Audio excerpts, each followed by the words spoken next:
if we could address you directly right now? Everything comes full circle. That's number one.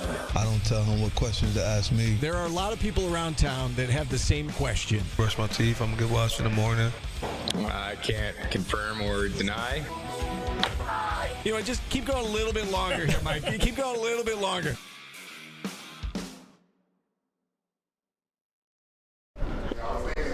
Stars today, broadcasting live from the campus of Syracuse University. This is Newhouse Afternoon. That is absolutely right. You're listening to Newhouse Afternoon on Thursday, April 10th. It's been a while for us on ESPN Radio Syracuse 97.7. It's been about a month, a little over a month, actually. Yeah, I was going to say 4 weeks-ish. So, about a month. It might be 5. So many things Maybe have 5. happened. A lot. So much. March Madness has come to an end. We thought we were going to be able to talk about March Madness on the show. A little disappointed that we couldn't, but what are you going to do? As always, Griffin Bloomstein here, Jasleen Salinas, Timmy Weiss. We got you through the hour, and there's a lot of exciting things to talk about. Syracuse men's lacrosse coming off a big win against Notre Dame, and now it's the big old boys from Ithaca. But the game's on Long Island. I got to say on Long Island, but make sure not in Long Island. The people from Long Island get really mad about that. So I did not know that. Yeah. I didn't know that either, Is that a actually. thing? Yeah, it is a thing. So So I'm glad you clarified for us, Griffin. Appreciate it. yes, I mean, of course, I got to. But Syracuse, they jumped in the rankings. Obviously, now taking on the number 1 team in those rankings, the Cornell Big Red. My dad, big Cornell lacrosse fan, so it's a little rivalry. He went to Cornell, didn't he? He did. Yeah. So it's a little rivalry we have going on this week. So we aren't talking. But let's talk right now about this matchup because, I mean, lacrosse, Cornell, they have some guy named C.J. Kirst, and he's really, really good. Yeah, very good player. I think really good is an understatement, honestly. Star, honestly. He's ridiculous. Yes. He is the best player in college lacrosse right now, scores nearly 5 goals a game. He's only 10 goals away from the NCAA record right now in goals all time. Mm-hmm. This guy's so good. I mean, he's so athletic. He's so fast. Defenders really have trouble with him just keeping up. And that's going to be a struggle for the Syracuse defenders. You think so? I absolutely think. I think it's going to be really tough for them to keep up with him. Can they do it? I think they showed against Notre Dame that they possibly can because Notre Dame was also an extremely elite offense. I think they were the second best scoring offense in the nation. And Syracuse held them to 9 goals, which was just the second time this year that Notre Dame has only scored 9 goals. So I think Syracuse has a chance to be able to hold up this Cornell offense, but it's going to be tough. Yeah, I have to agree with you, Timmy. I think they can definitely pull through, but they have to be present the entire game. I know this season Syracuse has kind of struggled within that first half, and they kind of come back in that second half. And I think in this Cornell game, they have to be present the whole time, especially going up against a player like that. So you think if Syracuse goes down, 2 or 3, that's not going to cut it against this Cornell team? No, I don't think so. Well, that's what people said about Notre Dame. When Syracuse fell down against Notre Dame, the thing was like, okay, like, you're losing 3-0. Notre Dame, at that point, was the number 5 team in the country. They had the second best scoring offense. They had Chris Kavanaugh. That guy is really good. Is Syracuse going to be able to compete? And they did. They went on an 8-0 run. This Cornell offense is a little different in which, like, C.J. Kirst, like, he's the best player in the country, by far. Like, no one's really close. I mean, if Joey keeps playing like he does against top-tier opponents, you can have that argument a little bit. But C.J. Kirst is just so good. I mean, the problem is, can Syracuse shut him down? And I think even if Cornell goes on a little run to start the game, I think Syracuse has the offense to come back.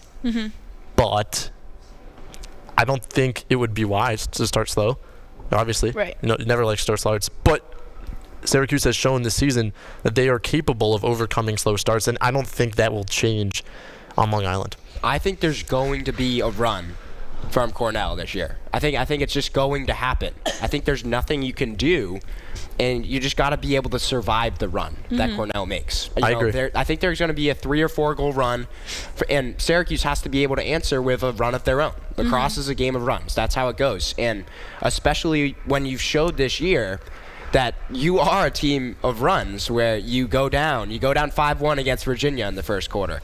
You go down 3-0 against Notre Dame. You've got to be able to survive them but it's the toughest challenge yet to survive the run against Cornell. Who are you putting on CJ Kirst? Who's your long pull? Probably Riley Figueres. Okay. I think. And I mean, I don't think he's not going to be able to totally defend him.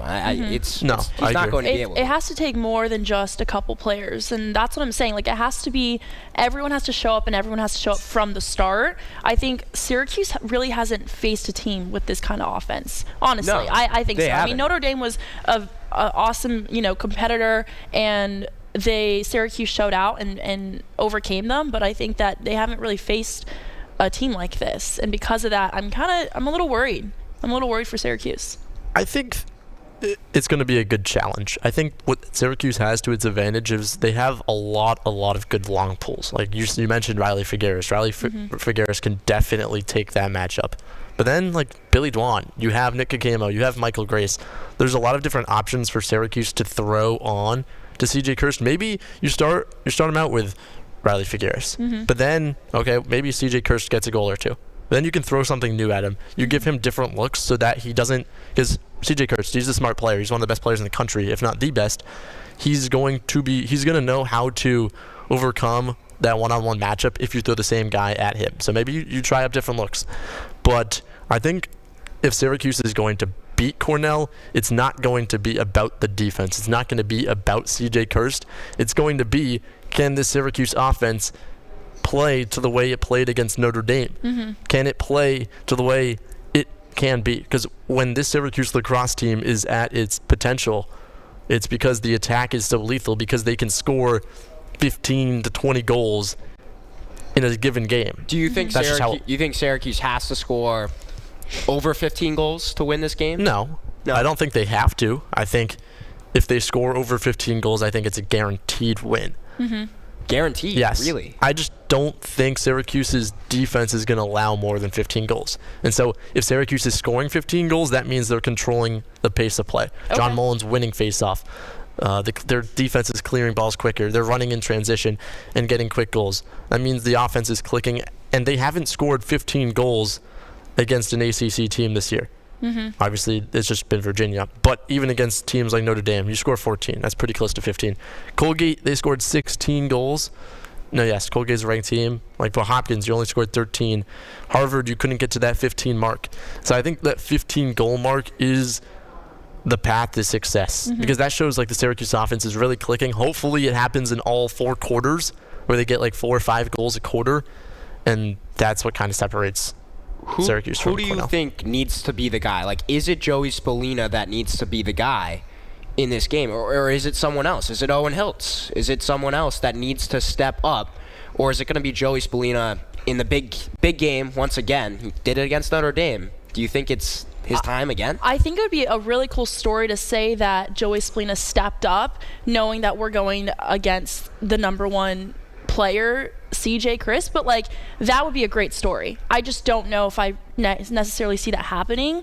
Kind of moving towards like, I think what Syracuse needs to really capitalize on is truly just possession. I mean, if defense is there and like Griffin says, offense is there, but they maintain the pace of play, I think that they'll do well. And so I'm just going to say, let's focus on Mullen coming through for faceoffs and giving Syracuse that possession right off the bat. Is there, like a certain mark you think Mullen needs to hit?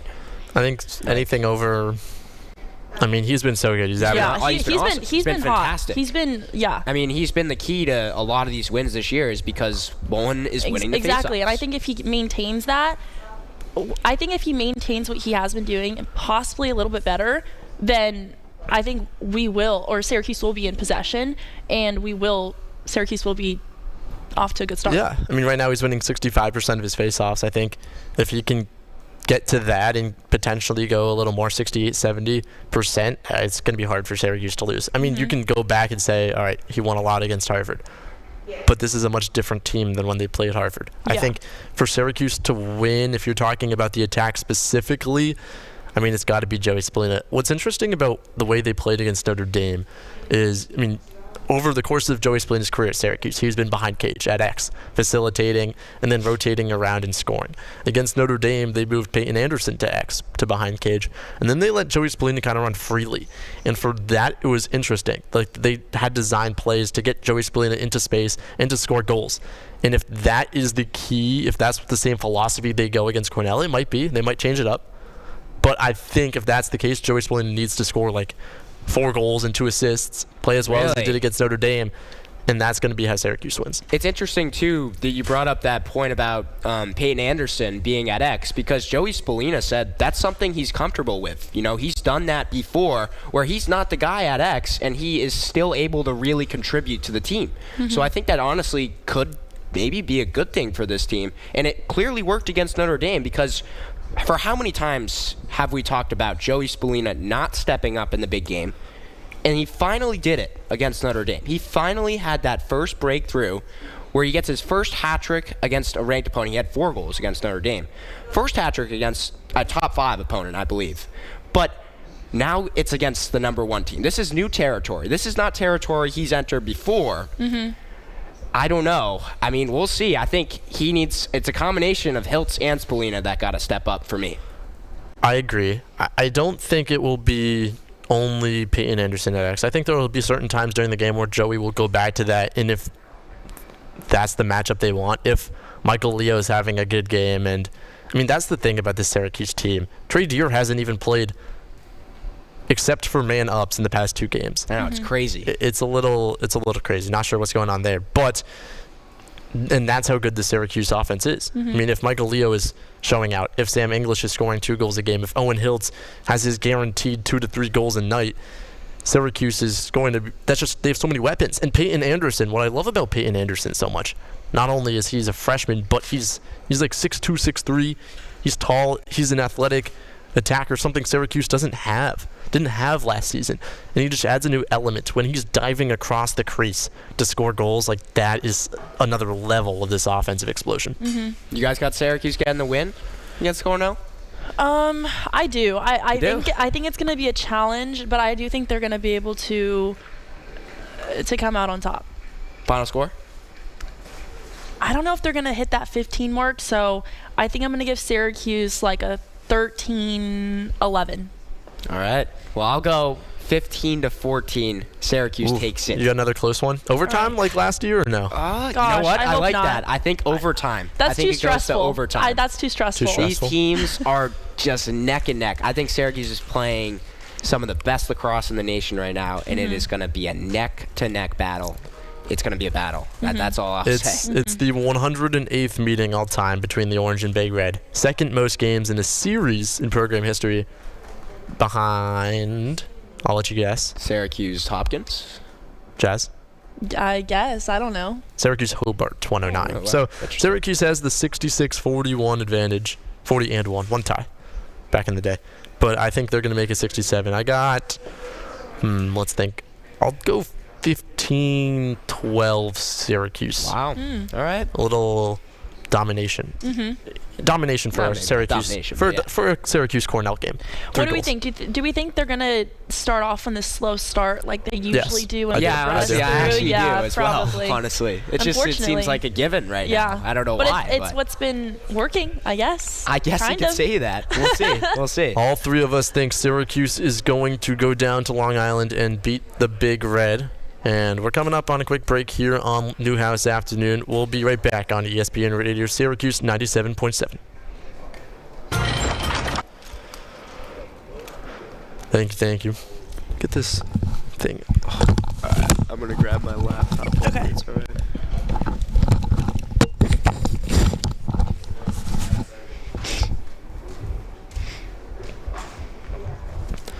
We got a party. Wow, let's check in on the Masters. Ludwig on the 4th.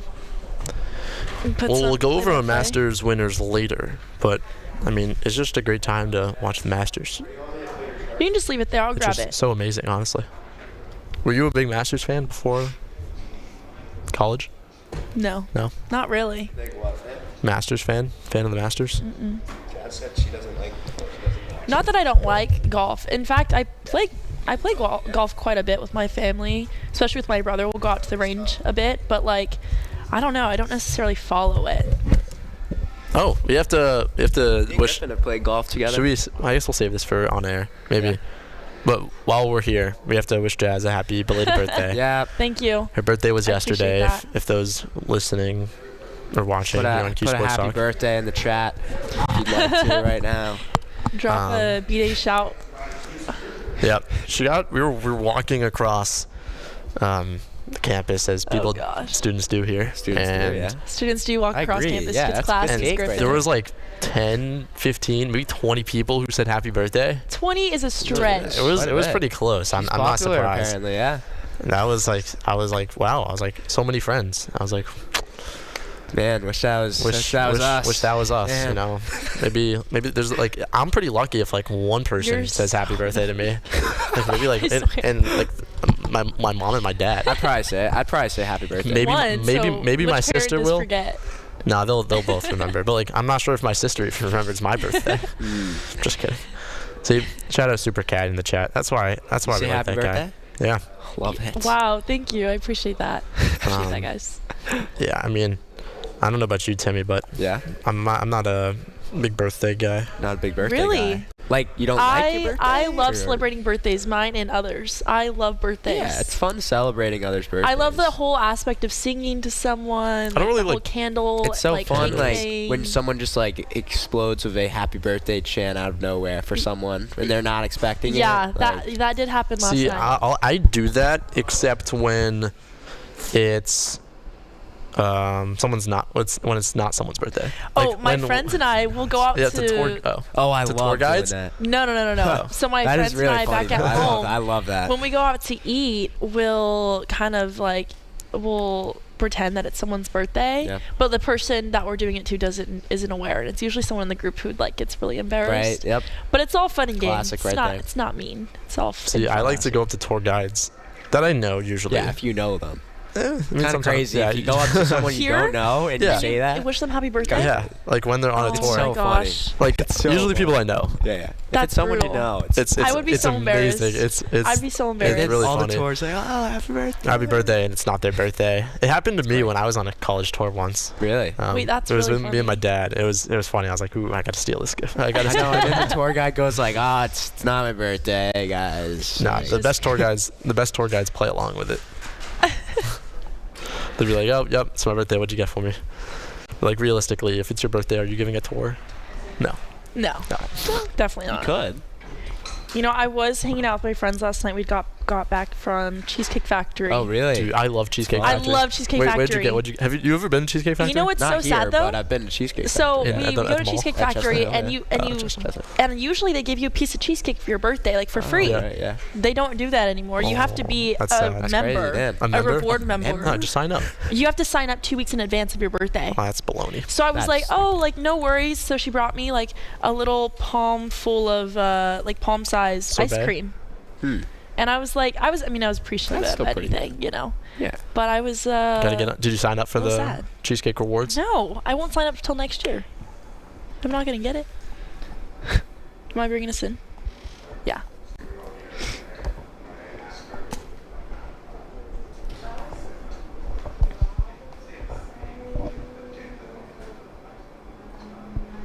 Broadcasting live from the campus of Syracuse University, this is Newhouse Afternoon.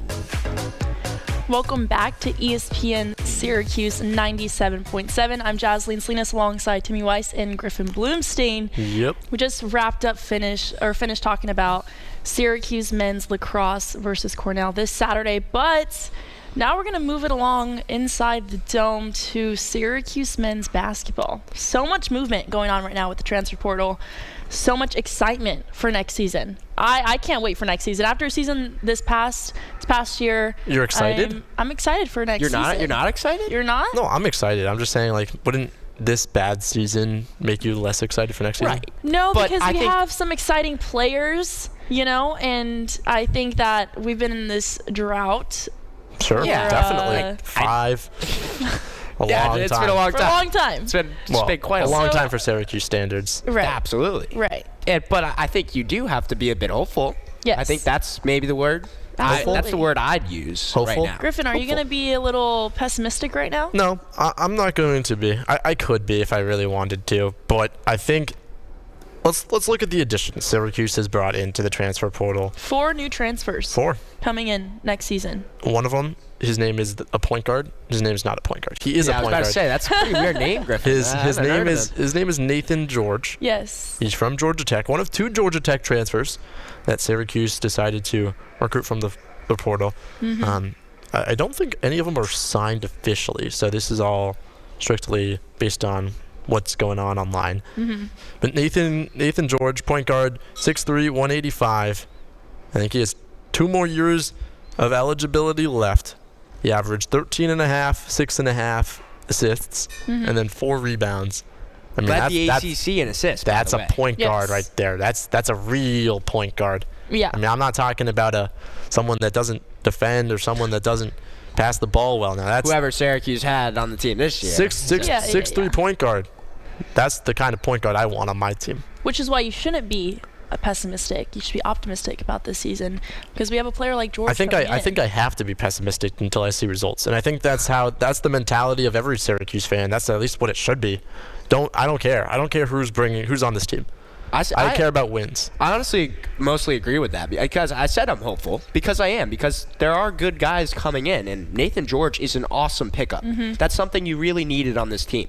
But I agree with you still, Griffin, that until you actually see the results, it's hard to actually be hopeful until you actually see it on the court, because who knows, can Autry actually lead this team? Can he bring them together? That we'll find out this year. I mean, there's going to be 10 new players or something on this team.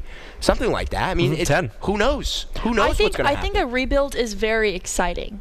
I think it's very exciting, especially after the last season we've had. I think going into this season with so many new players, so much movement, and with, J.J. Starling still staying back, Donnie Freeman. Big. That's huge. This is amazing. And so I honestly, even without seeing results, I'm pretty excited. I'm pretty hopeful right now. So Nathan George, number 1 transfer, you could argue. Another transfer that Syracuse basketball got. It goes by the name of Nate Kings. He's 6'5", so he can play the 2. He's probably going to play a little small ball 3 for Syracuse. From Oregon State. But the main thing about this guy is he can shoot the ball into the basket just like some of the best in the country. 44% three-point shooter. Now that's a real shooter. Yeah. Yeah, I mean, he's a sharp shooter. Yeah, he definitely is immediately going to boost Syracuse's perimeter shooting for sure. And I think it was a need because you had Elijah Moore leaving, and I know Elijah Moore didn't have the season. You're gonna make me That's tear your up. guy. That is people were Griffin's expecting guy. because he wasn't a sharp shooter, to say the least, I guess. He had his moments. He had his moments. He had a couple games where he was good, but this is a need. You need a guy that can shoot. And again, I would caution it with until I actually see it on the court. I can't even say anything. But ideally and hopefully, it should be a guy that comes in and gives you threes. Here's the thing. We haven't seen, what these players can do in the Dome, but he's bringing, he led Oregon State as the 3rd leading scorer, averaging 11.8 points per game. I think that's pretty good. And I think coming now to the Dome, it's a, hyped up season. You have the Orange fans. I think that he has to boost us up as well, right? Do you guys think he's going to start? Because no. I think he's maybe the first guy off the bench, maybe, but I don't think I think it depends on who Syracuse brings in. There's still 2 more spots on the roster left to be filled. I think it's also just what kind of basketball does Adrian Autry want to play? Because I can see a world where Sadiq White starts at the small forward spot. You play big with Donnie Freeman and then one of your 2 centers, who we'll touch on later. And then I could see a world where Kyan Anthony starts at the 3. Totally big possible. Expectations. Yeah. We'll see what he has. I mean, he's not ranked nearly as high as Carmelo was, but that's a big name. And so he might just force his way into the starting lineup because of talent or because of the big name. I don't think he would force his way into the starting lineup because of his name. I mean, I don't think so. That'll draw some fans, and maybe that's Yeah. what Syracuse wants for that opener. Yeah. That's a good point. I guess if you think of it like Back that, the dome, Melo's in the starting lineup. I think, yeah, true. That's a good point. But I still, unless it's against a team that isn't that good. No, if it's against a team that isn't that good. I mean, I think Syracuse yes, opens its season up with a Lemoyne or with a Colgate or with a Cornell, as they usually do. It'll be interesting. And then there's two centers / power forwards that don't have as much, I would say, talent. Yeah, they're or not going haven't to give you proved all the themselves points. They're not as gonna, the other two players. William Kyle III from UCLA played a lot at his previous school, South Dakota State. Then he transferred to UCLA. Didn't play. Averaged 2 points. 2 rebounds. He didn't really on a score, tournament team. He has tournament experience. True. But not that much tournament experience. And then Ibrahim Soare from Georgia Tech. He has that connection with Nathan George. Maybe that helps. But both these guys average less than 5 points and 5 rebounds per game. Didn't play all too much. What is the biggest need you would say for Syracuse with 2 more spots left on the roster? I think the biggest need is that you need a really good defender. You might have these 2 big guys coming in, and they actually bring a lot to the defense. I think especially William Kyle. I mean, he is an athlete and a half. He is, but he's not a traditional center. He's not, but he can block shots. He had like 4 blocks in a game earlier last year. I'm really excited to see what he can do on the defensive end. But I think Syracuse needs more defense. You saw last year just how bad the defense was. You need another key defender if you want to be able to compete in the likes of the ACC or in the likes of an NCAA tournament team. I agree. I mean, we're bringing in a point guard who puts some numbers up on the board, but I think that right now the main focus should be defense for sure, especially someone in the center. I think that's like the main goal. Someone who can get up, get those rebounds, and so you want like a 6'11", 7-foot center. Yes, like ideally that would be like the next spot to be taken. Okay. Because Kyle and Soare are both 6'9". Right. Yeah, and I think they're more of a. I saw this comparison. I guess we're Boston fans, so this will make sense to Timmy and I, but I'll try to explain it to everyone else. It's more of a Robert Williams III, where he's 6'9", he's bouncy, played at Texas A&M, got drafted to the Celtics. Now this is a guy that can throw it down, can dunk, can go up and grab rebounds. He's not the tallest guy, but he's athletic, he's bouncy, he'll defend the glass. And he has a lot of potential because he has a lot of potential. That's why I like this pickup so much. But what's good, what we'll have to wait and see about these 2 players are, okay, do they have a high basketball IQ? 2, do they have good hands? I think those are the 2 most important things. And if they have those 2 combined with the ability to block shots, combined with the ability to dunk the ball well, then I think Syracuse will be fine. But like what you had with Eddie Lampkin was interesting because he had a good IQ. He wasn't going to go block shots. He wasn't going to go play amazing defense. There's a lot of unknowns and a lot of uncertainty with these 2 big men. I think Syracuse needs another point guard. Another one still. Like a backup point guard. Because right now, I mean, J.J. Starling can play the point guard if you need him to be. True. But right now, the only real point guard you have on your roster is Nathan George and, I guess, Luke Fennell. But he's 6'6", 190. He's a tall, lengthy point guard, which I really like. I think 2 or 3 years down the line, Luke Fennell might be the starting point guard in the Syracuse team, and I'll be talking about him for hours on end. But I think right now you need an experienced backup point guard that can run the one in certain moments. Someone to fill the shoes of, I guess, Kyle Cuff. It's just a backup point guard. I think that will certainly be helpful for this Orange team. I guess the one other thing that Syracuse might need is like a backup forward, like that has some experience. Yeah, they don't really have many now. What would be ideal? Like, what's like the dream? Well, this guy wouldn't be a backup power forward, but Jameer Watkins out of Florida State. He was all ACC second team, entered the portal, also declared for the NBA draft, but he averaged 18 points. He's 6'7". Like, I mean, this guy would just make Syracuse automatically one of the top teams in the ACC, I think. Mm-hmm. But someone with his build, someone that can put the ball on the floor, someone that can shoot a little bit, someone that I just wanted 3-and-D guy. 3-and-D. Someone that can actually shoot, though, and lock up someone if you need, because I think that's the only thing that Syracuse is missing necessarily. Yeah. Well, there's lots of movement, still a couple spots to fill as we talked about, but we're coming on a break. We're going to switch it up a little bit with the spring game this Saturday. Catch us right after this break on ESPN 97.7.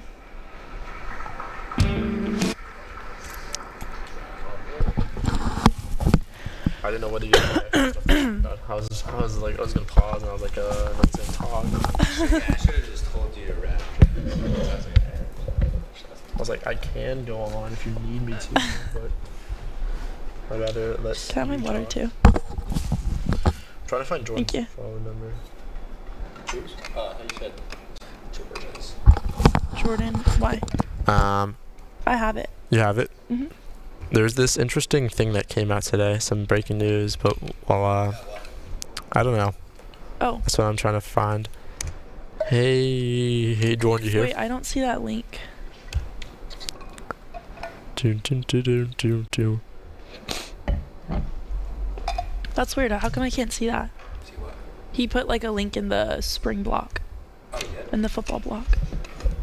I mean, we might have some interesting news about Tennessee football, who's Syracuse's first game of the season.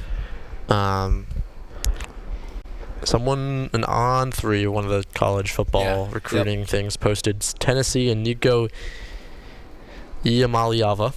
Yep. I'm pretty sure that's how you pronounce it. It's fucking- Iamaleava yeah. are in active contract negotiations ahead of the 2025 season. And it's unclear whether they will impact whether or not he enters the spring transfer portal. And obviously that guy, Yeah, he's Nico Yeah, look it up right now. Iamaleava, How do you pronounce? was really, really good. He's a very highly rated recruit. Led Tennessee to a 10-3 record. And if he doesn't play for Tennessee, if he enters the portal, that would make that Syracuse Tennessee football game a little interesting. Well, was he expected to stay? Yeah, he's a sophomore. Yeah. This was his first season starting. I need to look up how to say his name. It's Iamaleava, I'm pretty sure. Like 95% sure. No, that's not it. All right, let's. Yamaleava. What the heck? All right, we can just call him Nico. Nico. Iamaleava. I'm pretty sure. No, I got it. I can't get Look that. up like Sean McDonough. Is that him saying his own name? Yamaleava. Yeah. Yeah, it's him. He played 5 games his freshman year, and then played 13 last year. All 13. We can talk about that after we talk about the spring game. Yeah, I'd be down. I'm excited. Football. Fran Brown. Dart. Yeah. Look at this video. Grace Bartels got a Fran this morning. He like bought her Dunkin'. What? Fran's out here buying people Dunkin'?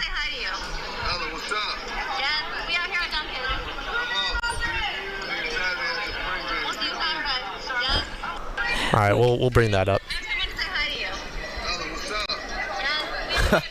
Oh my God, that's funny. And then I didn't he bought even her see a it once. Dunkin'. Can you imagine seeing Fran in like the Dunkin' line Yeah, to it's see what's up? hilarious. That's very funny. How come you can see? Oh, never mind.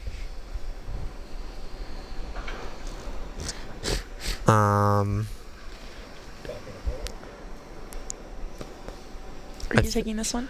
Or Timmy? I got it. Timmy. Dude, my laptop's gonna die. Jeez. No, that's something you Sure. want. Come on. Let's be Dude, Let's be respectful here. Come on. Yeah. Jeez. What are we doing here, Tim? Sorry. Let's check on the Masters real quick. We can do that. What are you over the doing? next block. Oh my. I gave a warning. I forgot. No, you did not. Well, like Sorry. a warning for her to not do that. I forgot to do this. I haven't done that yet. I just keep tabbing Griffin. That one though, I had to like.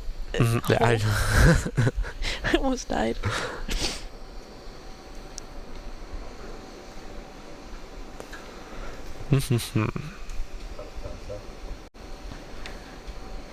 Daily Orange coming through.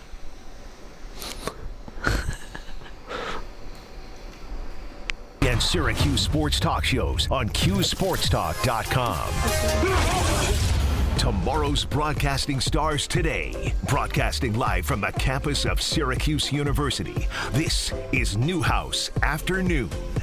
Welcome back into Newhouse Afternoon, ESPN 97.7. Timmy Weiss alongside Jazeline Salinas and Griffin Blunstein, taking you through this hour.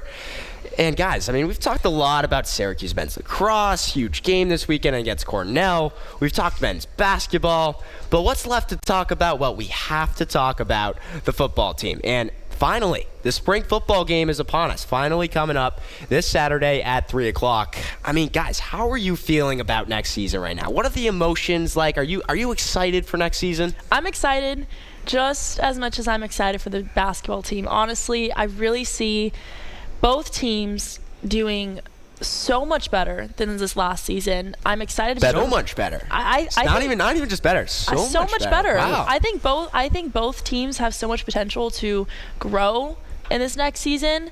You got that new football facility. True. That looks really nice. Might put some boost in the players. Who knows? But I'm excited. I can't wait, honestly. We just got word on the official Syracuse football Instagram page. The Team Orange for the spring game is going to be coached by Coach Nunzio Campanelli. And then the blue team is coached by Michael Johnson Sr. So that's a little cool fact. We got back in the dome for the spring game because of the Billy Joel cancellation. So sorry about anyone that was trying to go to that Billy Joel concert. Were you trying? No. Were you supposed to go? No, I wasn't. But were you, Jess? No. Originally, they were going to host the spring football game at SU Soccer Stadium. Really? It was going to be a little weird. That's crazy to me because I remember me and Griffin were at the spring football game last year, popped in a bit, and there was a lot of people there. There was a lot. It was also the first year Fran Brown. Yeah. I'm not sure that many people will attend this year. Hopefully. I think I think they're good, man. I think if you're a Syracuse sports fan in general, there's no reason not to. Fran encouraged on Snapchat. Fran was on campus buying free coffee for people and encouraging them to go to the spring game. I think free tickets. So that's right. Saturday at 3 o'clock. If you're not watching the Syracuse lacrosse game, go to the dome. Even if you go for the first hour, you can go for the first hour from 3 to 4. Stop in, check in on the team, and then you can go back to your house or whatever, and you can watch the Syracuse men's lacrosse game because I do think that's a really big game. You got to support the Syracuse men's lacrosse game in that game. Yeah. But finally, the long-awaited debut. Huge news this week. Ricky Collins is going to be starting at quarterback for Syracuse football. Not a surprise. It was expected. I was a little surprised. Really? Well, not surprised. I was kind of pulling for my guy, Jakari Williams. Hopefully he doesn't transfer like my basketball guy, Elijah Moore. But so many losses. So many. I mean, it's really bad out here. Yeah, but Ricky Collins, you can throw the ball, you can run, dual threat quarterback, a little more than common court. Yeah, I mean, is there anything in this spring game that you're really looking for out of Collins? Is there anything that you really want to see him show everyone that, I can do that, or something like that? I want to see him throw the ball really far. And really accurate. Really far and really throw it really far. Really far and really accurate. I'm very interested. Obviously, Kyle McCord was really good. That guy can throw the ball. Yeah. No one really knows what Syracuse has with Ricky Collins. He hasn't started a game in college. Nobody on the Syracuse quarterback group has started a game in college. Mm-hmm. And I'm interested to see how he faces up against, I think, what should be a good Syracuse defense. Mm-hmm. I think what's exciting about Ricky Collins is that when he came into college, the hopes were extremely high. LSU. 4-star recruit. He goes to LSU. Everyone describes him as having this explosive arm. It's not just an arm. It's an explosive arm. So I'm excited to see what his potential can end up being. I think finally he has his opportunity, and he has a lot of natural talent. It's just going to be whether everything clicks into place. And I don't know who's going to help him the most do that, but I think I'm really high on Ricky Collins because I think he just has really good natural potential. Yeah, honestly, I wasn't really thinking about anyone else other than Collins. Not that I expected or anything. I just was kind of rooting for him. But I think this spring game on Saturday, I think he's definitely going to show just how much of a dual threat he is. I think he has so much ability to control the ball, but yeah, I mean, I just want to see him throw it far and accurate. And far and accurate. Far and accurate. That's all you can ask for. So we'll see if he can just live up to those basic standards. It's like we're watching the Masters. You hit it long and straight. Yeah, I just want. Or that's all you want. If you're watching Griffin play golf, like he does the exact same thing. Yeah, I mean, say like long and straight every time. If Collins could just play like Griffin plays golf. The one time I played golf with Timmy, I couldn't hit a drive to save my life. But I think he topped like every ball. but then I brought out the 7-wood, and oh boy, I was back. But let's get back to the Syracuse football game. I mean, they posted a video. I just keep going to their Instagram feed. The content team for Syracuse football has it going. 10 out of 10. 10 out of 10. Shout out. But they posted a video of Ricky Collins throwing up to Justice Ross Simmons, and I mean, that video looked cool. Justice Ross Simmons goes up, catches 2 hands. Good defense, too. Mm-hmm. I mean, I'm excited for this wide receiver group. It's going to be interesting. No Jackson Meeks, of course, but Trevor Payne is back. Justice Ross Simmons shouldn't be battling injuries anymore, hopefully. Knock on wood. And there's a lot of youth. Fran Brown's brought in his recruits and brought in a lot of them. And a decent amount of them are athletes or wide receivers. Mm-hmm. And so it'll be interesting to see who can separate themselves from the pack. You got Emmanuel Ross, who was a freshman last season. We'll see if he takes that leap up. There's just so many good names for the Syracuse football team. And I'm just excited to see who's taking that next level. Mm-hmm. Offseason number 2 of Fran Brown. You can say the real offseason number 1, where Fran Brown really knows what he's doing. Not that he didn't know last year, but he's had a whole year to think about what this offseason is going to be like. And I think he's really made it known since in-season, implementing that DART program. And I mentioned the facility earlier kind of jokingly, but honestly, things like that, like giving that space for the team to really just focus and lock in, I really think Fran, this time around, like you said, it's like his first off season. Honestly, I think he's gonna do really well. Yeah, and as long as it's not like the Adrian Autry first off season, I think things will end up being a lot better. We actually just found out some pretty interesting news right before we got on this segment that Tennessee starting quarterback Nico Iamaleava, however you pronounce his last name, I'm doing my best out here. I think Griffin's a little close to it. Iamaleava. Oh, never mind. I was trying to listen to him Nico say his last name. It's not easy, but I mean it's interesting news because he could be transferring from Tennessee, and that's Syracuse's first opponent in the regular season of next year. And I mean he was a 5-star quarterback, one of the top recruits in his class. Started all 13 games last season for the Volunteers. Went 10-3. Good player. That'll be something that we'll have to monitor. A team that made the college football playoff last year, lost to Ohio State, the national champions. So it's going to be really interesting to monitor that because everyone's saying Syracuse has no chance in that game. Right. Probably if he's in there, I'd probably have to agree. I don't think Syracuse probably have a chance. Nico's that type of player that's definitely kind of is like that star power for Tennessee, and I think that losing him is going to hype up not only the team but the Orange fans, honestly. Well, we'll see if he does transfer. I think this might be a prop for him to get a little more NIL money. Who knows? Possibly. But I think what's cool about Ricky Collins, just to go back there for a few seconds, is he has 3 years of eligibility left. Yeah. Like if he is good this year, and hopefully he is good for Syracuse's sake.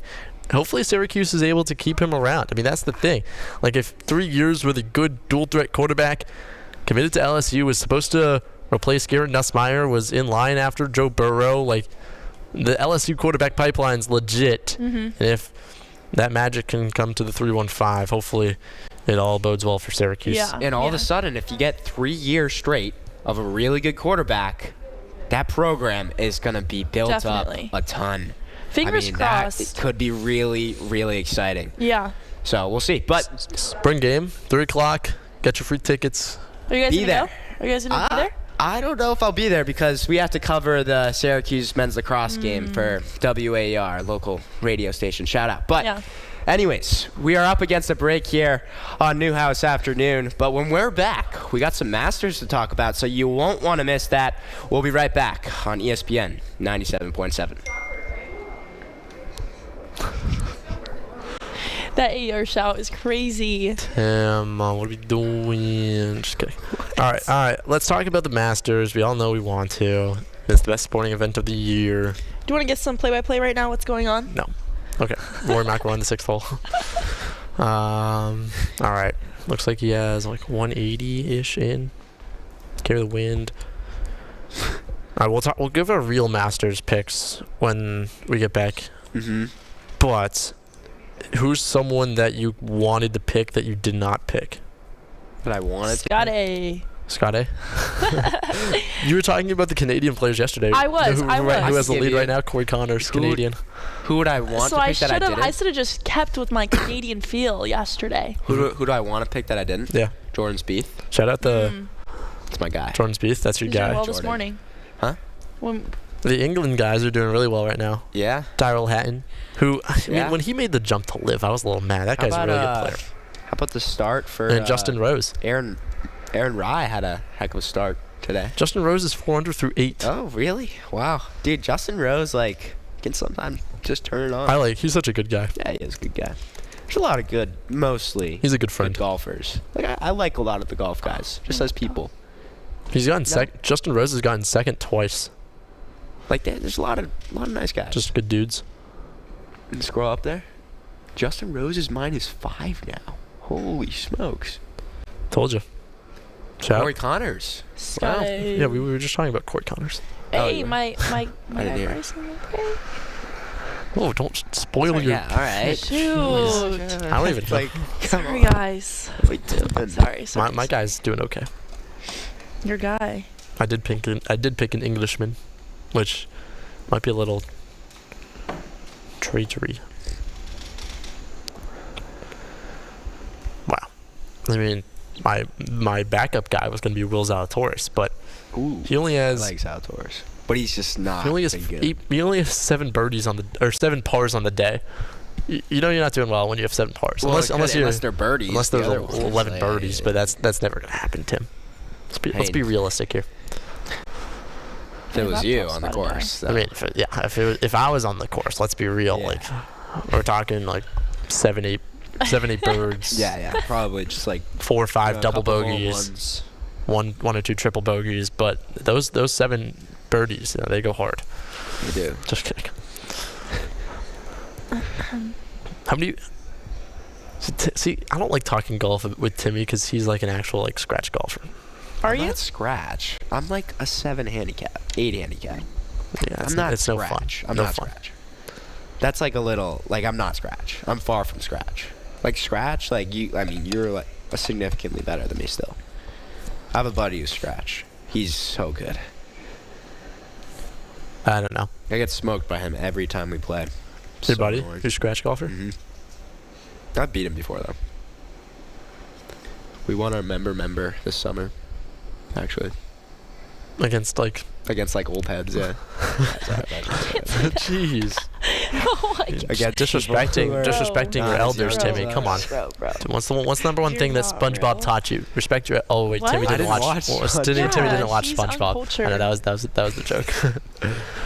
What show did Timmy watch? The Bubble Guppies. No, I didn't watch that. He didn't watch TV actually. At all. I sometimes watch. I watch TV. So what would you watch? Cartoon Network a lot. So what was the first thing that Tom and Jerry taught you? Is that? Do you watch Tom and Jerry? A little bit. Tom and Jerry. Which Yeah, a one's little bit. which? Bro, what? Which one's which? Answer. Tom is the cat and Jerry's the mouse. I was just making sure. what? You're a little hesitant on that Bro, one. I'm just what are we asking here? Just making sure. Wait, how do I say his last name? Uh-oh. Bryson DeChambeau. Sorry. That's the guy. Tim, you should not Don't be even laughing. know. All right, Don't let's even know. let's lock in.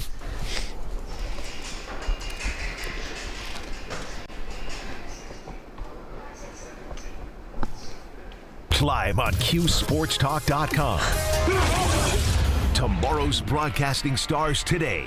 Broadcasting live from the campus of Syracuse University. This is Newhouse Afternoon. We are here for the final 7-ish minutes of Newhouse Afternoon. Griffin Bloomstein, Jaslyn Salinas, Timmy Weiss here on ESPN Radio, Syracuse 97.7. It's obviously the best extended weekend of sports.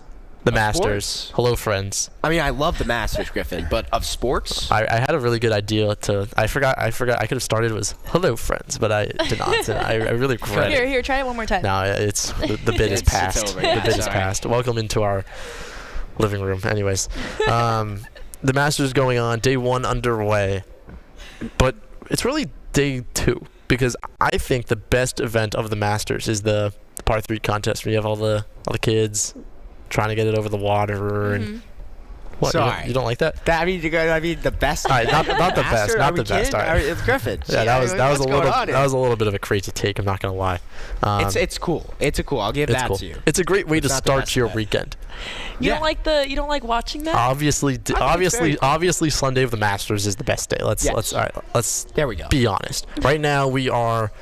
Well, I was gonna say we are. We're not, there's not really most people. Some people have finished. A decent amount of people have finished. Everyone has teed off. And I think the last group is on the 4th hole. On the 4th hole. But right now, Justin Rose in the lead, 5 under par through 9. We all picked one player to win the Masters, and we'll talk a little bit about that. I know Jazz had her pick, who's doing okay. Oh, I think he just bogeyed. Did he? Oh. Yeah, he did, but it's okay. It's all right. I still have my Would faith. you like to share your pick with I us? still have my faith in Bryson. In Bryson, that's your Yes, that is my pick. Interesting Honestly, pick. Polarizing. It is. Honestly, when I was, kind of scanning through the players yesterday, doing my research, I gravitated towards Bryson because, first of all, I think that he could really do well in this tournament, but also I just like his presence on the court or on the course. On the course. Yeah. Yes. He hits it really far. Yeah. Like really far. I mean, he's a heck of a personality out there. I know, and I do enjoy that. And I Okay. think that's going to kind of aid him in this journey through the Masters. he's an interesting guy because at one Really? point Yeah. he was someone that people did not like. Like people really did not enjoy Bryson DeChambeau because of his personality. And then he went to live, too, made and it that even added- worse. Yep, and then exactly. now he's kind of like that good guy on the internet, people say. Right. But all right, Bryson's Jazz's pick. Timmy, you want to go? I'm sorry, guys. I'm gonna sound like a really basic pick, but I think Scotty Scheffler's gonna win. You stink. I'm sorry, but I just Scotty. It's his year. He's the best player in the world. Yeah. I find it very tough to make golf picks. I like to say this a lot because it really is a little bit of luck with golf picks because on any given day, anyone can go out there, play their best, But you have to do it somehow for make 4 a days run. straight. True, and that's why I think Scotty Scheffler's the best pick. That's a very good Because explanation. He, is the most consistent guy on the tour right Yeah. now, and that's why I kind of give it to him. What are your thoughts on him not having the best start to the season? Yeah, I'm not worried about it. I mean, it's golf, and everyone has their down Their off periods. days. But when Scotty's at his best, and even when Scotty's just below his best, I think he's still the best player in the world. Yeah, I think picking Scotty, you don't really need an argument, to be honest. You could say it's his time, and everyone kind of nods and agrees. Yeah. I think that's fair. It's very fair. I mean, like even him not playing great golf right now, he's still good. a top 5 player in the world. Yeah, if exactly. arguably top 3, arguably 2 or 1. And that's just how good he is. I mean, he's such a good ball striker. His short game's really, really good. Reveal it to us, Griffin. We want to hear your pick. I like to make this a long thing. I picked someone. The build-up. I was originally Wow. everyone's You want a drum roll or something, or everyone's like- picking Rory McIlroy. Everyone's picking Rory. Everyone thinks this is Rory's year. He's gonna get the Grand Slam. Yada yada yada. But people pick never wins. Yeah, that's True. pretty fair actually. Because you remember the year? I think it was it last year? Scotty that won. everyone picked Scotty. Well, Scotty won. It was not. No, the year before that. Oh, and Sorry. Rahm yeah, won? Yeah. And Rahm won. And everyone picked Scotty that year because they were like, oh, True. Scotty's gonna win. Back to So back. maybe it's Don't the even think pressure about it. of it, the world There's picking you, and one you just think- player that has been disappointing recently. The past 2 years is without a win, and I think he's going to kick back that start with a win at the Masters. And it goes by the name brother of Alex, Matt Fitzpatrick. I really like him, English guy. Yep. Not picking American, which, whatever. You want to say it. Nothing wrong with that. No, of course. I just think it's his time. I don't know. Something just pulled me to Matt Fitzpatrick. I think he hasn't been playing great, but he's 30. He's making that turn in his life. He's ready. He's ready to take that jump to become a really good winner. Yeah, it's a cool pick. I mean, he's proved himself before. Yeah. He's won a U.S. Open at the Country Club. By the way, I'm wearing a Country Club polo right now. Congrats. I was at that U.S. Open when not the Sunday that Matt Fitzpatrick won, but I mean, yeah, he's proved that he can do it. He's won a major. He's going to win another one right here. Shout out. I'm calling my shots. I don't know, Griffin and Jazz, if you guys played Augusta, how much over par do you think you would shoot? A lot. I wouldn't keep track. You don't play Augusta to keep track of your score. You play Augusta. You play Augusta to look at the memories, to look at the course, and just live in the moment. And so I wouldn't necessarily keep score because that's no fun.